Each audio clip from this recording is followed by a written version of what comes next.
یه چیزایی از چارلی چاپلین، استاد بزرگ سینما، تداعی شد برام توی کاری که داشتم میکردم. گفتم با شما به اشتراک بگذارم.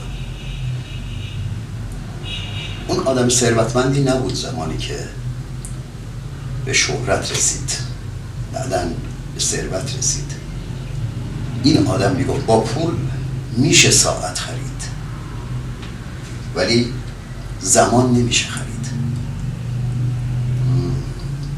مقام میشه خرید، احترام نه. با پول میشه رخت خواب شیک و خیلی ترتمیز و منقش خرید، جای گرم و نرم خرید، ولی خواب راحت با پول خریدنی نیست.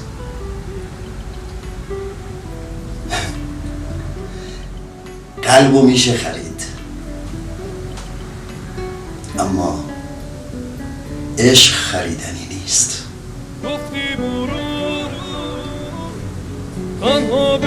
ارزش آدم ها به چیه؟